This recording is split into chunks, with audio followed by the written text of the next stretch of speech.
ओम नमः शिवाय। शिव महापुराण वायव्य संहिता उत्तरार्ध अध्याय 17 शिव दीक्षा। उपमन्यु बोल्या, हे श्री कृष्ण, आ पोताना शिष्यनी योग्यता जाणीने बंधनोथी मुक्ति प्राप्त करवाने माटे षड्देवનું શોધન કરવું।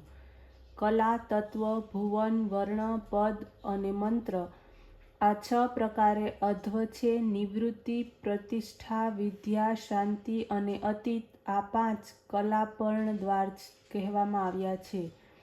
આ 5 માર્ગો દ્વારા 5 માર્ગ આવૃત રહે છે। શિવ તત્વથી લઈને પૃથ્વી સુધી તત્વ માર્ગ કહેવામાં આવે છે। આ શુદ્ધ અશુદ્ધના ભેદથી 26 તત્વો વાળું થાય છે। આધારથી પ્રારંભ કરીને ઉન્મના સુધી ભુવન માર્ગ કહેવામાં આવે છે। આ 8 પ્રકારનો થાય છે। રુદ્ર રૂપ વર્ણ 50 પ્રકારનો હોવાથી એને વર્ણા માર્ગ કહેવાય છે। પદા માર્ગ તો અગણિત ભેદોવાળો છે। સમગ્ર ઉપમંત્ર જ મંત્ર માર્ગ કહેવાય છે। સદાશિવ તો તત્વ નાયક છે, એમના કહેવામાં આવે છે। આ 5 એ પ્રકારે એમના મંત્રની ગણના પણ અશક્ય છે। સૌથી પહેલા માર્ગ સ્વરૂપનું જ્ઞાન હોવું જોઈએ, પછી અધ્વ વિશોધન કરવું। પહેલા વર્ણન કરવામાં આવેલા કુંડના મંડળ સુધી કૃત્ય કરીને પૂર્વ દિશામાં 2 હાથ જેટલું કલશ મંડળ બનાવવું। ત્યાં સુધીમાં આચાર્ય સ્નાન કરી નિત્યકર્મ કરી પછી શિષ્યોની સાથે મંડળમાં જાય। પછી શિવ પૂજન કરવું।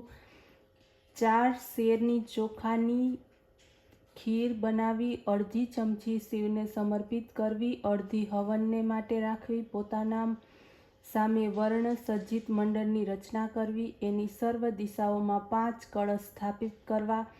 નકારથી મકાર સુધી 5 વર્ણ 5 કળશો ઉપર સ્થાપિત કરવા। મધ્યમાં ઈશાન, પૂર્વમાં પુરુષ, દક્ષિણમાં અઘોર, પશ્ચિમમાં સદ્યુજાત, ઉત્તરમાં વાનદેવ સ્થાપિત કરવા। પછી રક્ષાબંધન કરીને કળશો ઉપર પ્રોક્ષણ કરવું। હવનનો પ્રારંભ કરવો। પ્રથમ તૈયારી કરેલી અડધી ખીરની હોમ કરવો અને એ હોમ દ્વારા બચેલી સામગ્રીને પ્રસાદ સમજીને શિષ્યને આપવી। પહેલાની જેમ તર્પણ કરવું। પૂર્ણાહુતિ થતાં સુધી હવન કાર્ય કરવું। ઓમકારની સાથે તેમની હુંકારની સાથે ક્રમશઃ અંગોમાં પ્રદીપન કરીને 3 આહુતિઓ આપવી।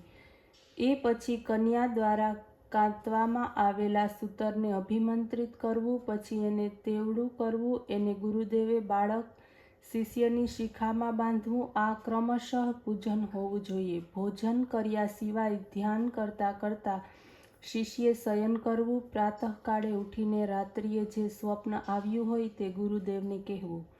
ઓમ નમઃ શિવાય।